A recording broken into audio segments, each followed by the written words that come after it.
Kita sudah belajar bagian penting di dalam narasi Alkitab, narasi besar Alkitab. Mulai dari C, itu creation.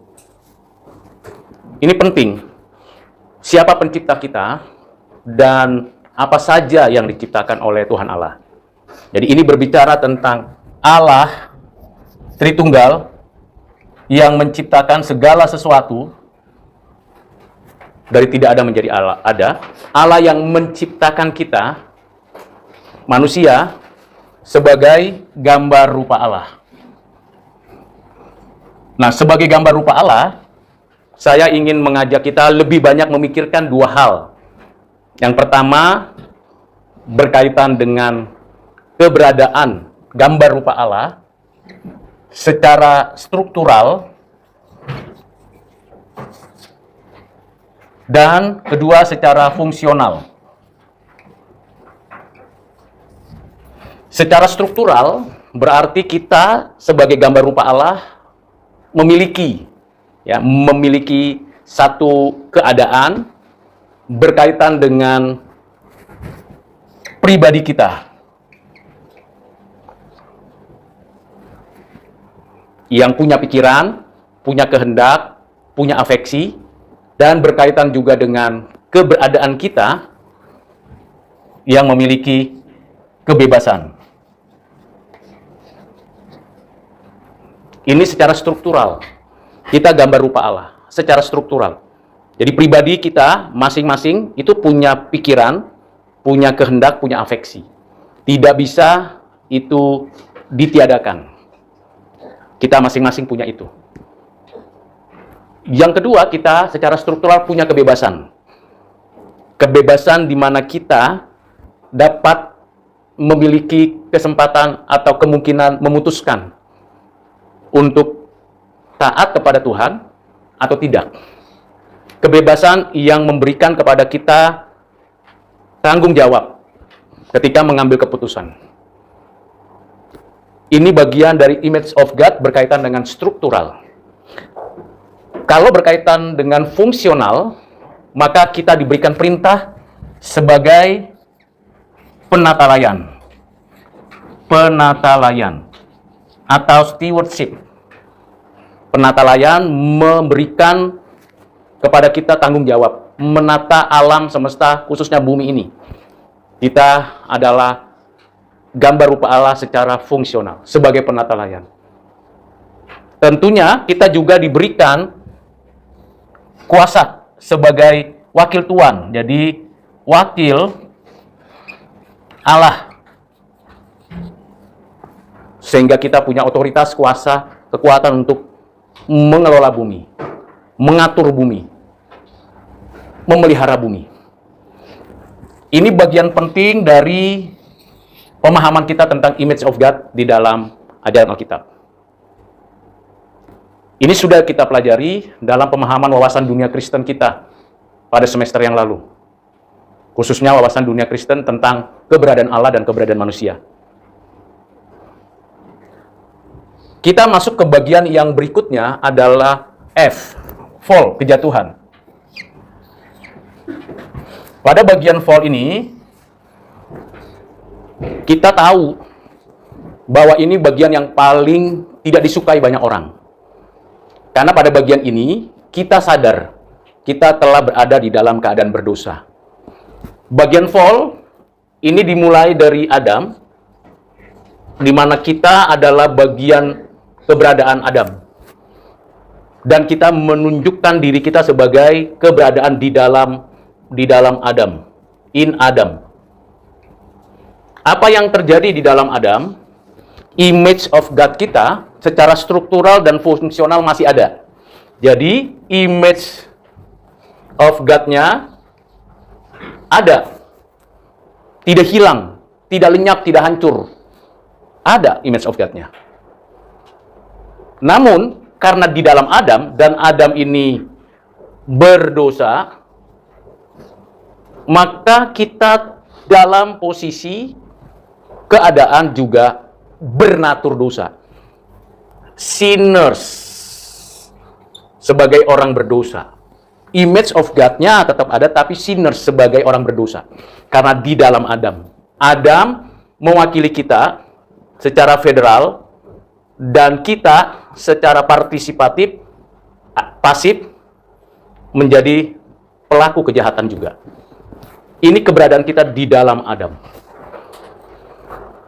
Dulu, sebelum Adam jatuh dalam dosa, manusia bisa taat kepada Tuhan, bisa tidak taat kepada Tuhan, karena ada satu struktur dalam diri manusia sebagai image of God, punya kebebasan. Bisa taat, bisa tidak taat. Tapi keputusan Adam dan keputusan kita berdosa kepada Allah. Nah, dalam keadaan kita berdosa, maka kita tidak mungkin tidak berbuat dosa. Jadi kita tidak mungkin tidak berbuat dosa. Nah, bagaimana dengan keberadaan image of God kita secara struktural dan fungsional? Nah, secara struktural, keberadaan keberdosaan kita terlihat. Akal budi kita, kehendak kita, afeksi kita, sudah dengan sadar dan sengaja melawan Tuhan. Sudah dengan sadar, sengaja melawan Tuhan. Mengapa? Karena di dalam keberadaan kita berdosa, kita tidak mungkin tidak berbuat dosa. Jadi saya, saudara sekalian, umat manusia dimanapun berada, tidak mungkin tidak berbuat dosa. Dan itu sudah ada dalam diri kita sejak kita ada dalam rahim ibu kita. Jadi posisi sinners itu sejak konsepsi. Kita tidak menyebut, dan Alkitab tidak menyebut sebagai dosa turunan. Jadi istilah dosa turunan itu keliru. Itu bukan ajaran Alkitab. Yang ada, kita sudah di dalam Adam, dan keadaan kita karena di dalam Adam, pastilah kita orang berdosa. Dan kita tidak mungkin tidak berbuat dosa. Diajarkan atau tidak diajarkan, kecenderungan kita berbuat dosa. Ini fakta. Sehingga sebagai image of God yang sudah berdosa ini, maka strukturalnya dan fungsionalnya pasti mengalami kerusakan. Pasti mengalami kerusakan. Akal budi kita, kehendak kita, afeksi kita, bagaimana kita menata bumi ini, itu seluruhnya sudah rusak arahnya. Sudah tidak lagi untuk memuliakan Allah. Karena tujuan kita diciptakan adalah memuliakan Allah. Nah, ini bagian yang perlu saya ingatkan kembali supaya setiap kita menyadari keberadaan kita. Bahwa kita orang berdosa yang tidak mungkin tidak berbuat dosa. Bagian selanjutnya yang saya ingin mau sampaikan kepada kita adalah bagian redemption, penebusan. Di dalam penebusan, keberadaan kita yang sudah berdosa, maka kita menyebutnya di dalam konstruksi vakum. Jadi disebut vakum salutis. Karena kita sudah berdosa, kita tidak mungkin kita tidak berbuat dosa. Keadaan kita berada di bawah hukuman Allah, maka pada bagian yang berikutnya yang disebut redemption, penebusan. Nah, inisiatifnya bukan dari kita. Inisiatif redemption, jadi inisiatif itu dari Allah. Allah Tritunggal. Jadi Allah yang berinisiatif menyelamatkan orang berdosa. Inisiatif ini munculnya, hadirnya dalam sejarah, tetapi di dalam kekekalan ada yang namanya vakum salutis. Berkaitan dengan ketetapan penebusan. Siapa yang menebus? Anak Allah yang tunggal. Siapa yang ditebus? Orang pilihan. Dari antara orang yang diciptakan Allah. Jadi orang pilihan ini sinners. Image of God yang sinners. Yang menebus anak Allah yang tunggal. Pribadi kedua. Inisiatifnya dari Allah. Itu sebabnya di dalam proto-evangelium, kabar baik pertama, di Taman Eden, Tuhan sudah menyatakan rencananya ini kepada ular, Adam, dan Hawa. Mulai dari permusuhan antara ular dan perempuan, keturunan ular dan keturunan perempuan, dan keturunan perempuan yang tunggal yang meremukan kepala ular. Itu namanya proto-evangelium, awal kabar baik. Inisiatifnya dari Allah. Karena kita sudah berdosa, tidak mungkin tidak berbuat dosa, dan tidak mungkin kita mencari Allah. Roma pasal yang kedua ayat 9-12. Tidak ada seorang pun yang mencari Allah. Tidak ada seorang pun berakal budi. Tidak ada seorang pun yang berbuat baik. Tidak ada seorang pun yang benar. Jadi kita betul-betul berada dalam hukuman Allah.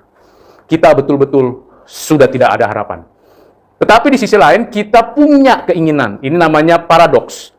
Di satu sisi, kita memang tidak punya pengharapan, karena dari sisi kita berada di dalam penghukuman. Sinners, orang berdosa, yang berada dalam murka Allah. Tapi di pihak lain, kita juga punya keinginan, punya satu kebutuhan namanya keselamatan. Bagaimana menyelesaikan problem ini? Karena keberadaan kita yang berdosa, dan kondisi kita yang ingin diselamatkan, tapi tidak mampu menyelamatkan diri sendiri. Maka ada cara yang dunia tawarkan, keselamatan palsu. Keselamatan palsu. Keselamatan palsu seperti apa? Mungkin Tuhan berkenan kalau saya membuat ritual-ritual keagamaan. Mungkin Tuhan berkenan kalau saya berbuat baik lebih banyak daripada orang lain. Mungkin Tuhan berkenan kalau saya menanamkan jasa-jasa menolong orang lain. Mungkin Tuhan berkenan kalau saya berjuang untuk menemukan Tuhan. Itu adalah keselamatan palsu. Karena inisiatifnya dari orang berdosa yang berada di dalam keadaan berdosa, mati, dan tidak mampu total. Dan akhirnya semua sia-sia.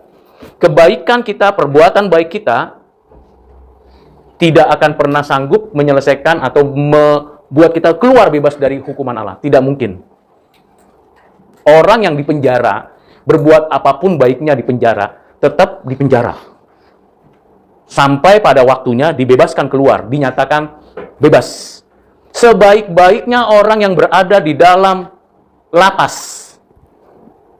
Pada saat itu dia menolong orang, membantu sesama para narapidana, para pelaku kejahatan.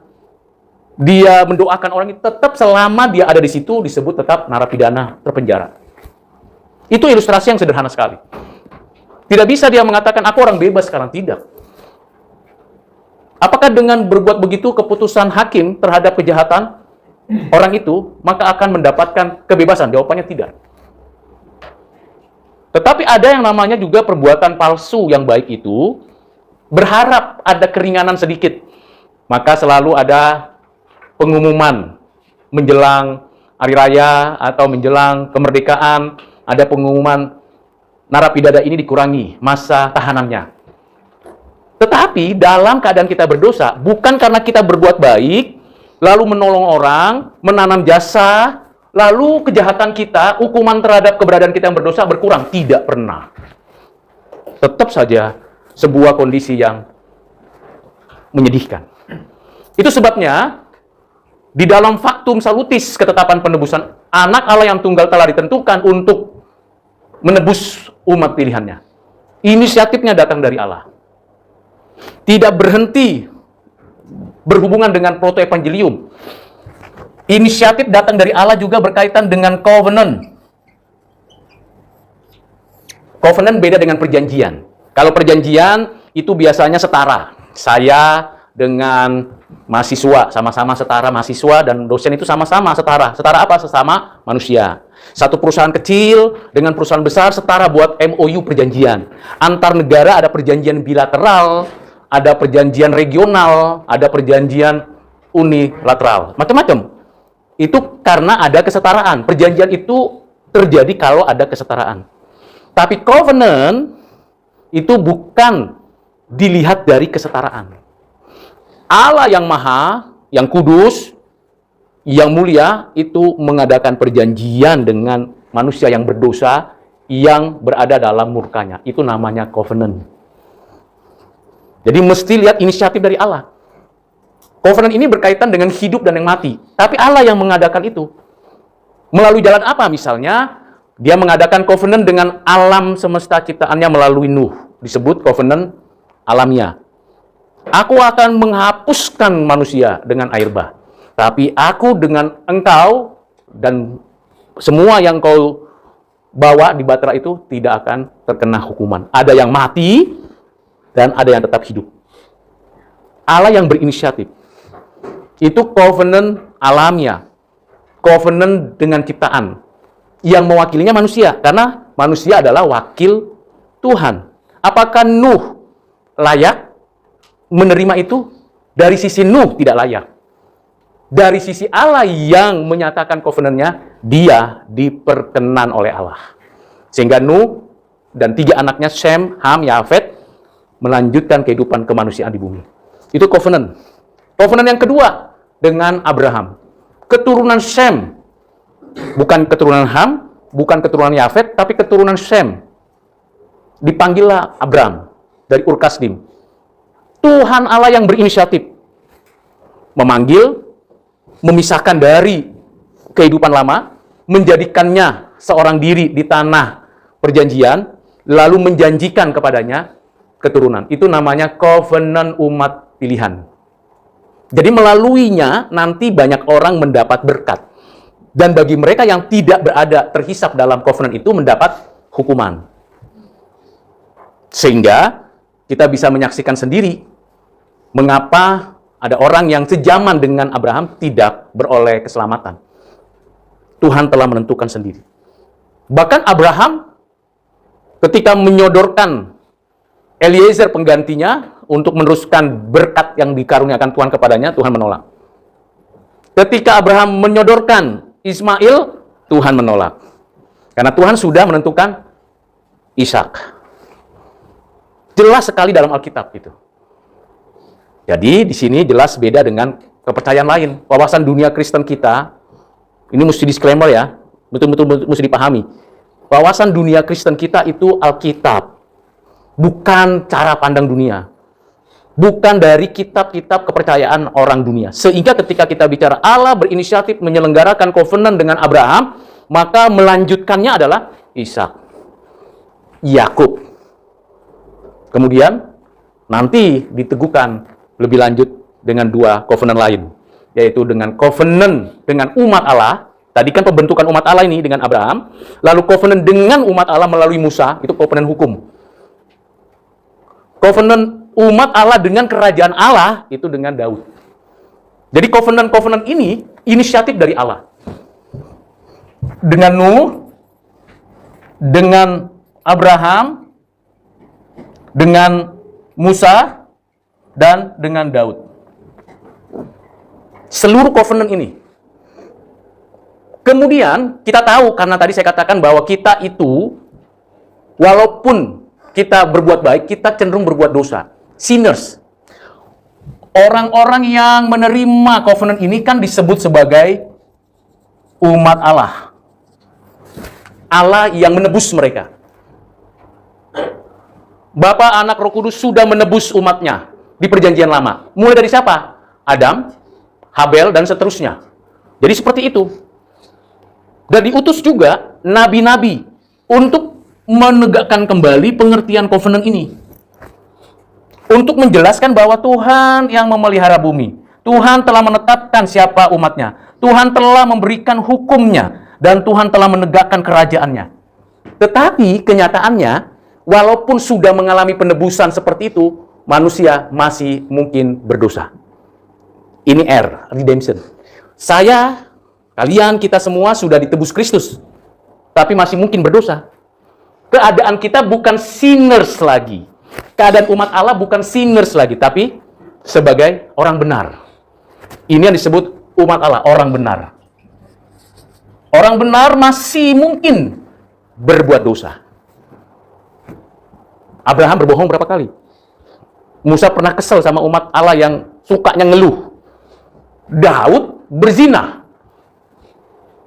Apakah mereka orang berdosa? Yes. Tapi apakah mereka mengalami penebusan? Iya. Siapa yang mengaruniakan itu? Allah yang berinisiatif. Berdasarkan apa? Covenant-nya. Lalu mereka diselamatkan? Benar. Tapi mereka masih berbuat dosa? Iya. Ketika kita diciptakan, kita masih mungkin berbuat dosa, mungkin tidak. Tetapi sekarang kita berdosa, maka tidak mungkin kita tidak berbuat dosa.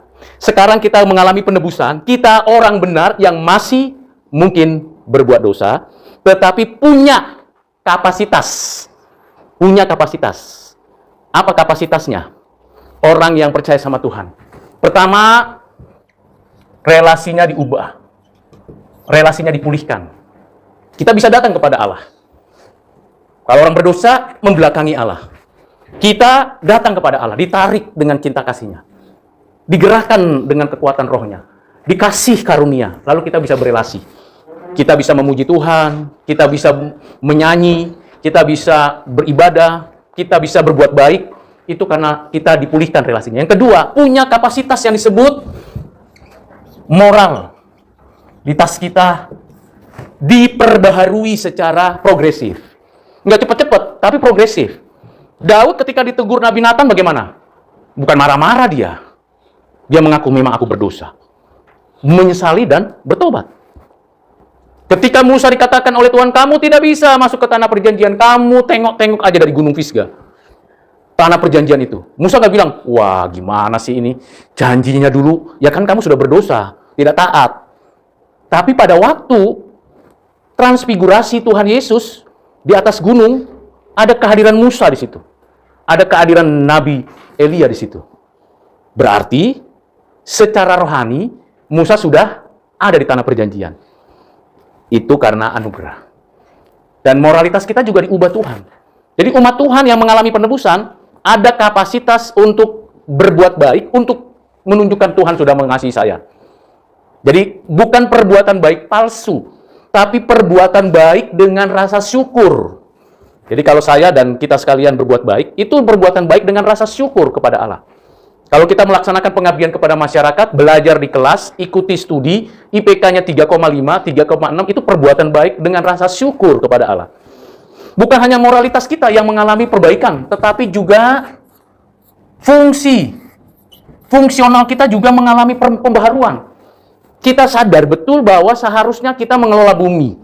Itu sebabnya orang Kristen, orang percaya, umat Tuhan pasti berupaya untuk menjaga bumi tidak rusak, tidak membuang sampah sembarangan, tidak melakukan tindakan pencemaran terhadap udara, air, tanah, berupaya untuk menanam tanaman yang baik, berupaya untuk menjaga lingkungan, dan tentu secara fungsional kita bekerja. Mengelola bumi kan bekerja. Nggak boleh males, nggak bisa nganggur, kerja. Apa saja dikerjakan untuk menjadi berkat. Lalu secara struktural, kita sebagai pribadi yang gambar rupa Allah secara struktural, maka kita memfungsikan akal kita, afeksi kita, emosi kita. Maka ada yang namanya redeem your affection, redeem your emotion, redeem your affection, redeem your will, redeem your mind. Kita berupaya untuk memperbaiki akal budi kita. Dengan apa? Belajar, membaca buku. Jangan hanya dengar kata orang. Baca buku, pelajari. Budaya literasi mesti ada. Supaya mengaktifkan fungsi akal budi kita. Jangan fungsi akal budi kita tidak diaktifkan. Tapi kita aktifkan supaya kita betul-betul mengalami sebagai umat Allah. Apakah orang-orang perjanjian lama tidak mengalami ini? Mengalami, tetapi tetap gagal. Mengapa gagal? Karena mengandalkan diri sendiri. Kalau berdosa, datang ke imam, bawa kambing, bawa domba, minta ampun. Kalau melakukan hal yang buruk, datang ke hamba Tuhan. Udah diingetin nabi-nabi. Sudah dikasih tahu nabi-nabi bahwa harus begini dan harus begitu. Tetap melakukan pelanggaran. Raja-raja juga melakukan kejahatan, menyembah berhala, dan sebagainya. Maka di dalam membangun keberadaan rumah Allah yang seperti ini, tidak cukup memberikan pengertian seperti ini saja. Karena tujuan Tuhan di Factum Salutis adalah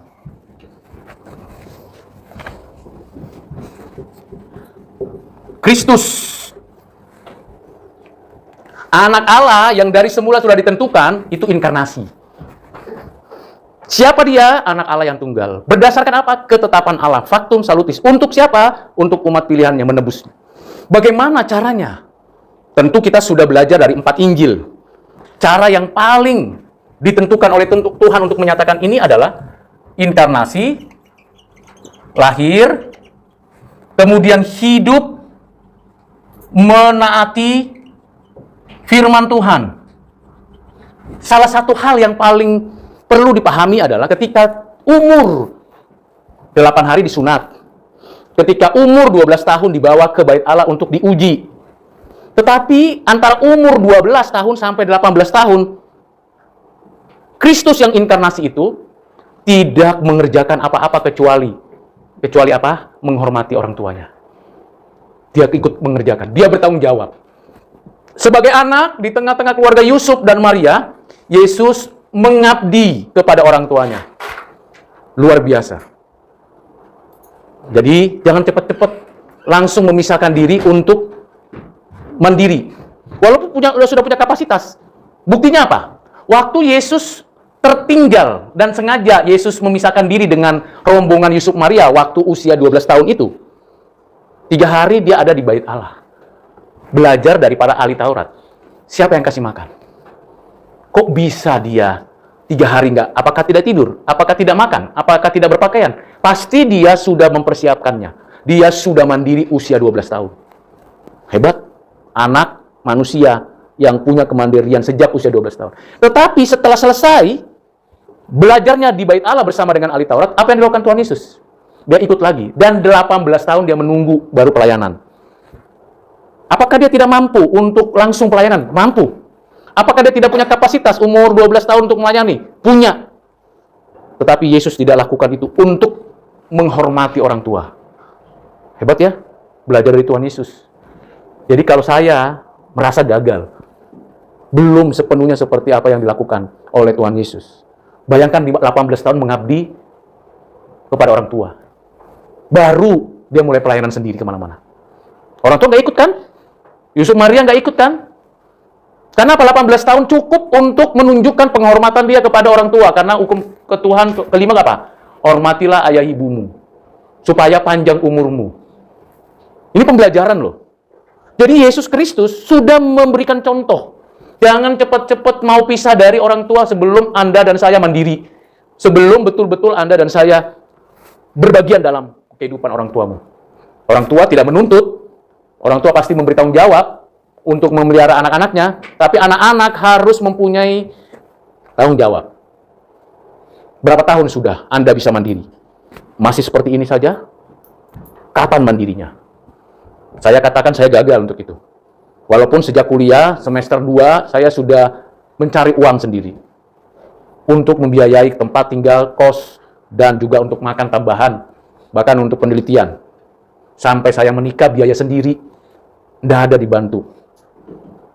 Tapi rasa belum. Karena belum sampai 18 tahun. Kira-kira paling dari umur 17, 18, sampai umur 27.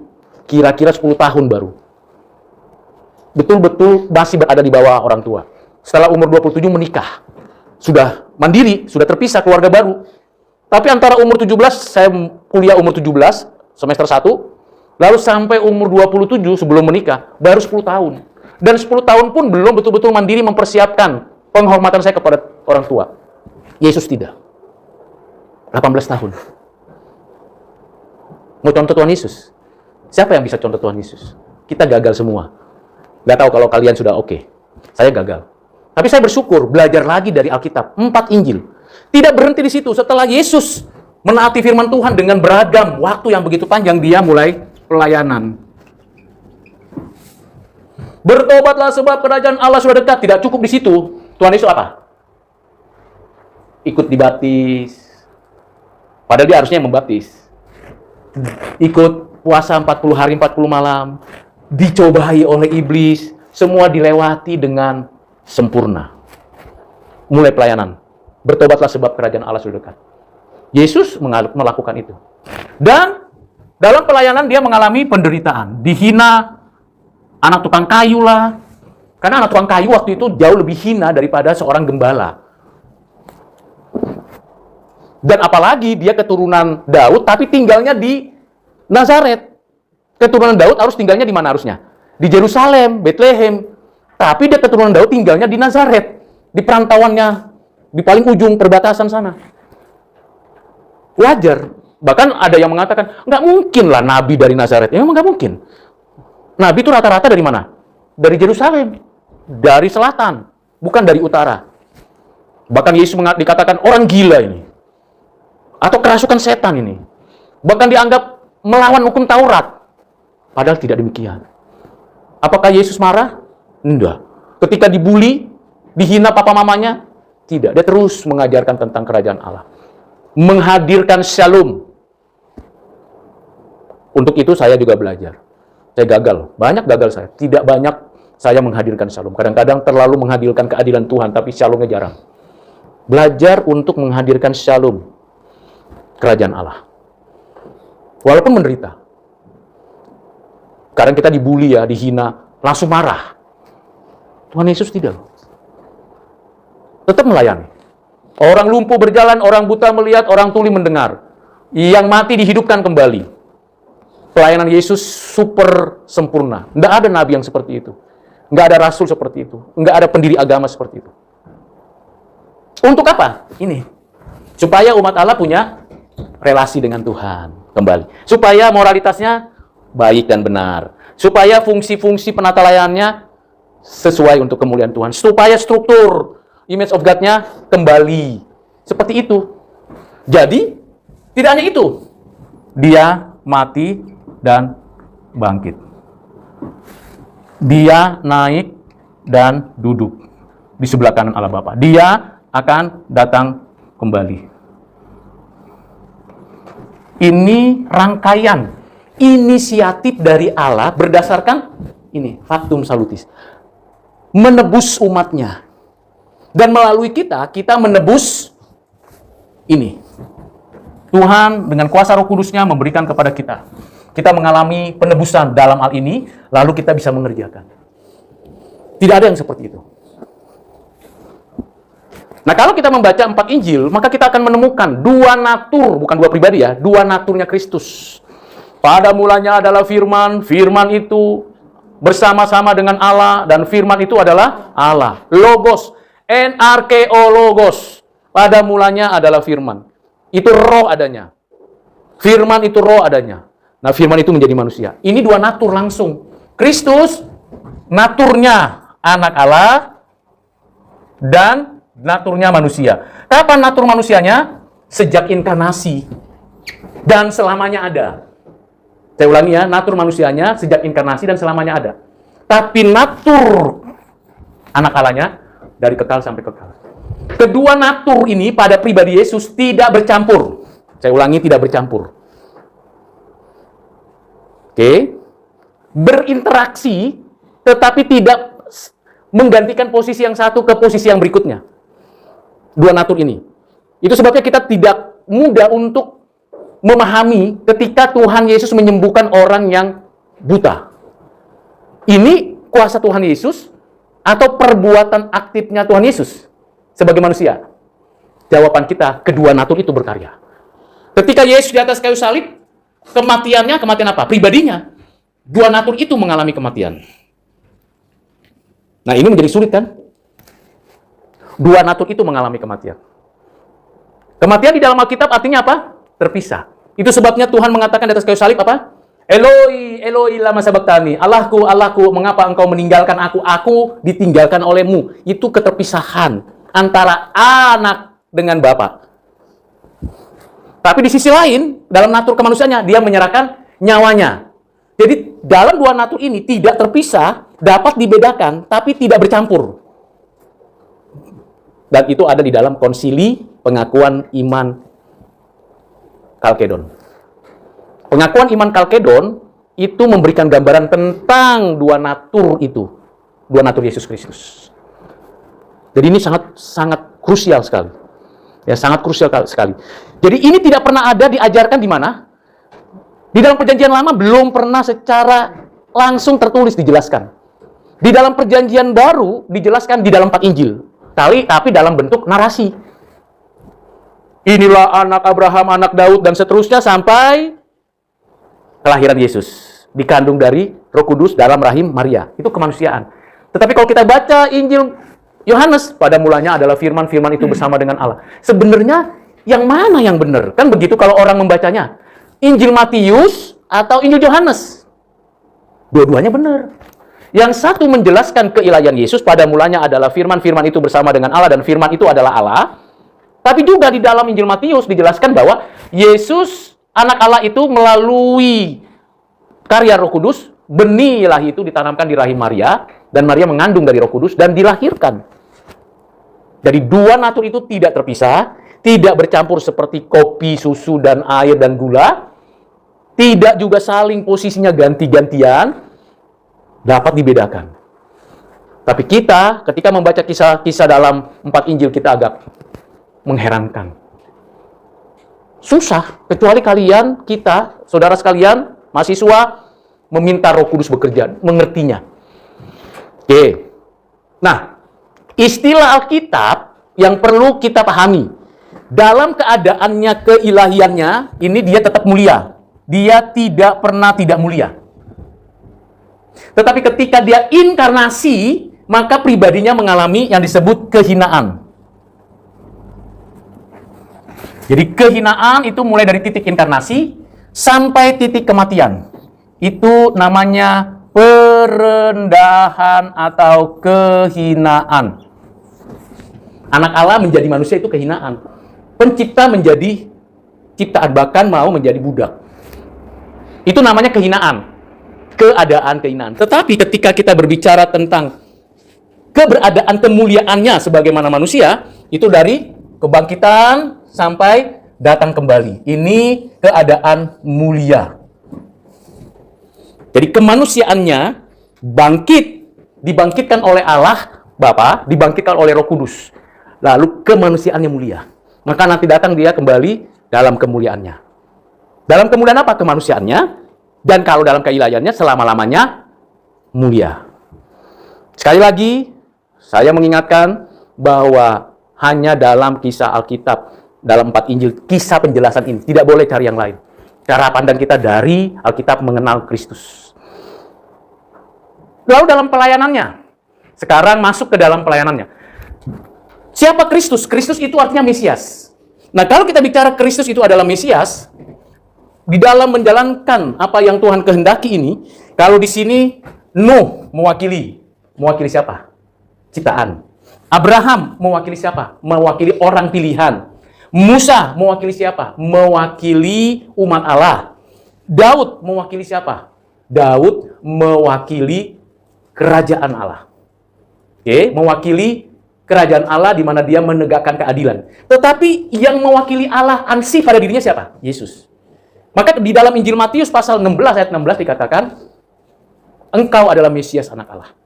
Mesias dari Allah. Jadi hanya Yesus yang disebut Mesias. Hanya Yesus. Tidak ada yang lain. Mesias itu artinya apa? Yang diurapi. Dari Allah. Nah, Mesias yang diurapi, sebenarnya istilah yang diurapi itu berkaitan dengan jabatan. Nabi itu sudah diurapi Tuhan. Raja sudah diurapi Tuhan. Imam sudah diurapi Tuhan. Tapi ketiga jabatan ini tidak bisa disandang oleh satu pribadi. Tidak ada. Daud, raja, dan juga bisa disebut nabi. Tapi nggak pernah bisa disebut imam. Elia, Musa, dan Yesaya, Yeremia, Yehezkiel itu nabi. Tapi tidak bisa disebut sebagai raja. Tidak bisa disebut sebagai imam. Yang menjadi imam siapa? Harun, Melkisedek, dan sebagainya. Tetapi imam yang juga raja dan yang juga nabi itu tidak ada. Yang lengkap, sempurna pada diri satu orang diurapi dan menyatakan bukan hanya mewakili ciptaan, bukan hanya mewakili orang pilihan, bukan hanya mewakili umat pilihan, bukan hanya mewakili kerajaan Allah, tapi mewakili dirinya Allah, tapi punya jabatan tiga-tiga sekaligus, itu adalah Yesus. Itu yang disebut Mesias. Mana ada yang seperti itu? Nggak ada. Jadi kemesiasan Yesus, kapan dia menyatakan kenabiannya? Ketika dia mengajar di bukit, mengajar di bait Allah, mengajar murid-muridnya. Kapan dia menyatakan keimamannya? Ketika dia berdoa, mengajarkan doa, dan yang puncaknya ketika dia menyerahkan nyawanya sebagai korban penebus dosa. Kapan dia disebut sebagai raja? Ketika dia melihat ada orang kelaparan, dan ribuan orang ikut dia jadikan roti dan ikan mencukupkan 5.000 orang, bahkan lebih. Dia menyatakan keadilan dan kesejahteraan. Nah, sekarang Yesus kan di sebelah kanan Allah Bapa. Itu kan dalam pelayanannya. Dalam pelayanannya. Tapi ketika sekarang berada di dalam, duduk di sebelah kanan Allah, Bapa, apakah kemesiasannya hilang? Jawabannya tidak. Ketika dia duduk di sebelah kanan Allah Bapa, dia tetap menyelenggarakan kemesiasannya. Melalui pengutusan dari Bapa dan dari dirinya, Roh Kudus mengajarkan kembali, mengajarkan ulang kembali murid-muridnya, termasuk gerejanya, termasuk kita, tentang pribadi dan karya Allah, Bapa, Anak, Roh Kudus. Pengajaran kembali dikerjakan Roh Kudus sebagai kenabiannya. Jadi kenabiannya Yesus dilanjutkan, diteruskan melalui karya Roh Kudus. Kedua, keimamannya. Yesus Kristus di atas kayu salib sudah berdoa, Bapa ampunilah mereka, Bapa kuserahkan nyawaku. Tapi di atas surga, di sebelah kanan Allah Bapa, apa yang dilakukan Tuhan Yesus? Bersafaat untuk kita. Saya, kalian, kita semua masing-masing didoakan dan dibela. Bahkan dipersiapkan yang baik. Yang ketiga, sebagai raja, dia mengatakan apa? Dia menyatakan keadilannya. Yang berdosa pasti dihukum, dan kita pasti akan mendapatkan sejahtera selamanya. Jadi kemesiasan Yesus, baik dalam pelayanannya di bumi, maupun sekarang tidak pernah berubah. Nah, itu bicara keselamatan yang dianugerahkan berdasarkan inisiatif. Nah, bagaimana mengerjakan ini semua? Dikerjakan oleh Roh Kudus dalam hati kita sekarang. Minggu depan kita akan membahas tentang keselamatan yang dikerjakan Roh Kudus. Untuk mengaktifkan kembali hidup kita yang sudah dibaharui. Jadi pengenalan akan Yesus Kristus itu menjadi penting dan sangat sentral dalam kekristenan kita. Makanya disebut Kristen apa sih? Kristen itu pengikut Yesus. Jadi kalau nggak kenal Yesus, tak sayang, tak cinta Tuhan.